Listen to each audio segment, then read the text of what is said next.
जी, जी, इनायत भाई मैं आपसे ये कह रहा था कि फ़िलहाल तो मैंने ना कनाडा का प्रोसेस किया हुआ है विज़िट वीज़ा, ठीक है? थ्रू सही। कंसल्टेंट, ठीक है?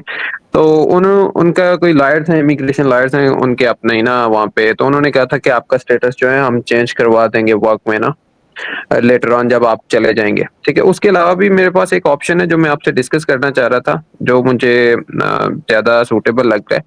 मेरी सिस्टर होती हैं इटली विद हर फैमिली, ठीक है? उनका तो सही। अभी पासपोर्ट नहीं बना है, ठीक है? लेकिन जो ब्रदर इन लॉ हैं उनका पासपोर्ट है, वो पासपोर्ट होल्डर हैं लाइक वो फ्रॉम लास्ट 15 टू 18 इयर्स वहीं वहीं पे हैं इटली विद फैमिली, उनकी भी पूरी फैमिली वहीं पे है। सिस्टर का पासपोर्ट नहीं बना है, होपफुली वो भी मिल जाएगा, ठीक है?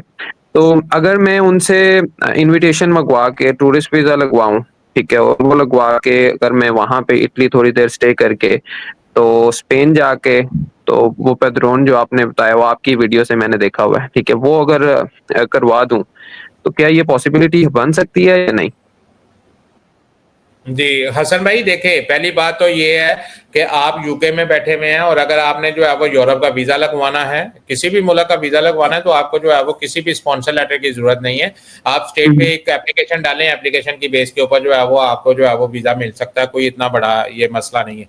अगर आपको यूके कनाडा का वीज़ा मिल सकता है तो यूरोप का आपको जो है वो आराम से मिल जाएगा इंशाल्लाह ताला। दूसरी बात, ये जो आपने बात पूछी है कि भी आप जो है वो स्पेन में आके पदरौन करवाना चाहते हैं, देखें पदरौन आप करवा सकते हैं, बिल्कुल करवा सकते हैं, लेकिन ये पदरौन करवा के इसके पीछे जो मकसद है आपका वो डेफिनेटली ये होगा कि 2 साल बाद आप जो है वो यहाँ पे आके पेपर ले सकें। ऐसा ही है? जी, बिल्कुल, बिल्कुल।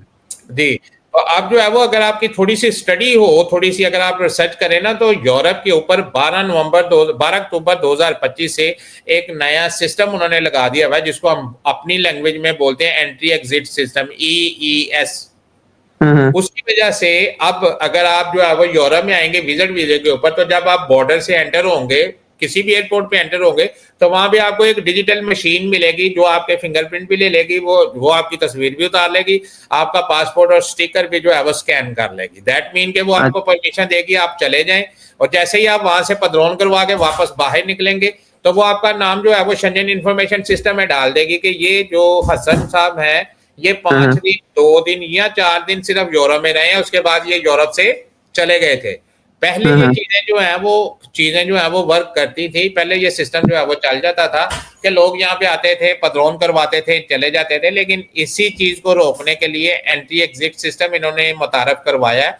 अब जब भी आप यहाँ पे आएँगे और यहाँ से बाहर जाएँगे, शॉर्ट टर्म वीज़ा होल्डर जितने भी हैं, उनका डाटा कैप्चर हो जाएगा और वो शेंजन इन्फॉर्मेशन सिस्टम में चले जाएगा और अगर अब आप इस पॉइंट ऑफ व्यू से यहाँ पे आ रहे हैं कि भी आप यहाँ पे आएंगे और पदरौन करवा के चले जाएंगे और 2 साल बाद यहाँ पे आएंगे और आके जो है वो इनसे कार्ड की डिमांड करेंगे कि भी मेरा कार्ड दे दे मुझे क्योंकि मेरे 2 साल पूरे हो गए हैं, तो वो कार्ड देने की बजाय आपके ऊपर पर्चा करवा देंगे, आपका नाम जो है वो खराब कर देंगे क्योंकि आप फ्राडिया आदमी हैं कि आप जो है वो हमारे सिस्टम को मिस यूज कर रहे हैं। तो इसलिए पहले ये सिस्टम चल जाते थे लेकिन अब जो है वो ये थोड़े से कॉम्प्लिकेटेड हो गए, अब नहीं चलेंगे।